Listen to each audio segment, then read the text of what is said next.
Titrering af ascorbinsyre. Formålet ved det her forsøg var at bestemme ascorbinsyreindholdet i en C-vitaminpille gennem titrering. Rent kemisk der er formlen for ascorbinsyre således C6H8O6. Denne syre er en organisk syre, da den indeholder masser af organiske forbindelser med dens mange kulstofatomer. Denne syre er en svag til middelstærk syre, da den har en pKs-værdi på omkring 4,25 ifølge et tabelopslag. Desuden er syren også en diprotsyre, da den kan afgive 2 hydroner under en syre-base-reaktion. Formålet med en titrering er at kunne bestemme en ukendt mængde af en given kemisk forbindelse. Og det vil vi så i dette forsøg bruge til at bestemme indholdet af ascorbinsyre i en C-vitaminpille. Under titreringen rammer man efter at man har tilsat en vis mængde af sit titrat til blandingen et ekvivalenspunkt. Det er i ekvivalenspunktet, at volumen af ens titrat er lige med ens ukendte stof, eller som er i vores tilfælde ascorbinsyre. Så i ekvivalenspunktet er der lige meget af vores titrat, som der er af vores ascorbinsyre. Eller også sagt på en anden måde, at så er det her, at syren og basen har neutraliseret hinanden. Så er vi kommet til metoden, altså hvordan forsøget skal udføres. Først her til venstre kan man se C-vitaminpillerne, som skal knuses med morter. Og bagved kan man se pH-meteret, som skal kalibreres, så den kan måle pH-værdien efter hver milliliter af en citrat, der bliver tilsat. Her der kan man se kolben. Det her vi har vores blanding med knust C-vitamin i og helt normalt demineraliseret vand. Og over i buretten her der har vi vores natriumhydroxid, som vi bruger som vores titrat under titreringen i vores forsøg. Og der skulle vi så som sagt derefter notere hver milliliter af titrat der bliver tilsat. Vi udførte titreringen 2 gange, hvor vi efter hver gang lavede en titreringskurve. I første måling noterede vi pH-værdien efter hver milliliter og hver halve milliliter, når vi nærmede os ekvivalenspunktet. Og i anden måling noterede vi pH-værdien hver halve milliliter hele vejen igennem titreringen. Og hen ad x-aksen der har vi vores antal milliliter tilsat af titrat, altså mængden af natriumhydroxid, og på y-aksen der har vi pH-værdien af blandingen. Man kan på de her titreringskurver se, hvor ekvivalenspunktet i vores titrering har været. Vi har beregnet mængden af natriumhydroxid, der var krævet for at finde ekvivalenspunktet, til at være lidt over 14 ml. Og der kan man så se, at det ikke helt passer. Den udregning var så taget ifølge det deklarerede indhold af ascorbinsyre i C-vitaminpillen, altså det der stod på æsken. Hvis vi kigger på titreringskurven, kan vi se, at vores ekvivalenspunkt ligger omkring 12,5 i begge målingerne. Den værdi kan vi så bruge til at udregne stofmængden af natriumhydroxid, fordi vi kender nemlig den formelle koncentration, som er 0,1 molær, og vi kender volumen, som var omkring 12,5. Så kan vi så bruge vores regntræk til at finde ud af, hvad vi skal gøre for at finde stofmængden. Fordi vi kender de her 2 værdier, og vi vil gerne finde stofmængden.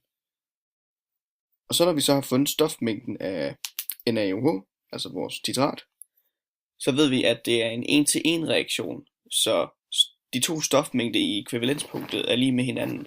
Altså stofmængden af natriumhydroxid vil være den samme som stofmængden af ascorbinsyren.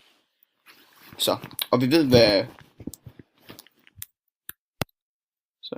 så har vi jo stofmængden for ascorbinsyre også.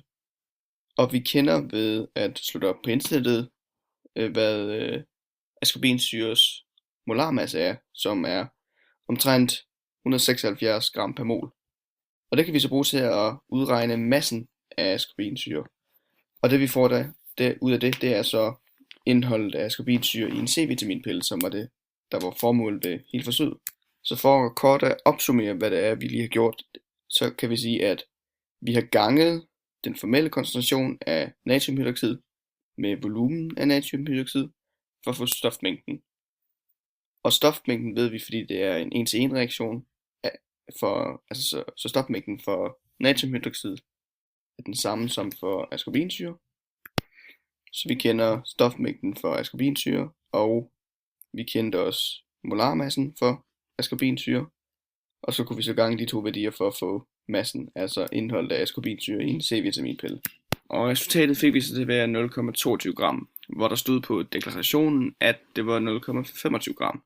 Så det er kun en procentvis afvigelse på 12%. Hvis vi lige kort går tilbage til vores titreringskurve, så kan vi ud fra dem aflæse, hvad PKS-værdien for vores ascorbinsyre egentlig er.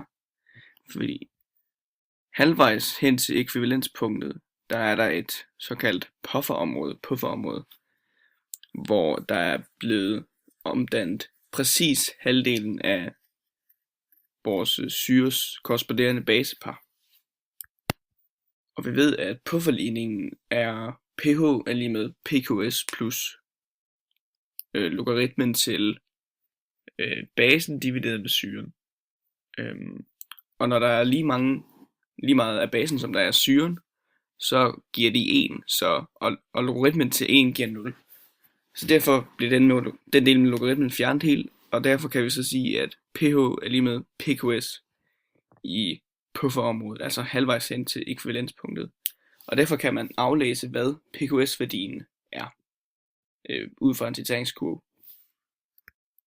Og derfor kan man så ud fra vores titreringskurve aflæse, at PKS-værdien for vores ascorbinsyre er omkring 4,5. Der kan være mange grunde til, hvorfor at vores resultat gav 0,22 gram af ascorbinsyre i C-vitaminpillen, i stedet for den deklarerede værdi, som var 0,25 gram. Man kan jo sige, at en titrering er går meget ud på, hvor godt et øjemål man har, når man hælder sit citrat ned i blandingen. Der skal man holde meget godt styr på lige præcis hvilken mængde af milliliter den står på i buretten.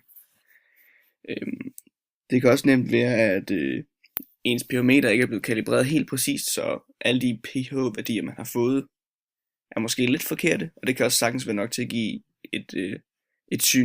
en synlig afvigelse fra den teoretiske værdi. Men vi kan i hvert fald konkludere, at det var muligt for os at bestemme indholdet af ascorbinsyre i en vitaminpille ud fra en titrering. Og at titreringen kan give os et nogenlunde præcist resultat med en lille afvigelse på omkring 12%.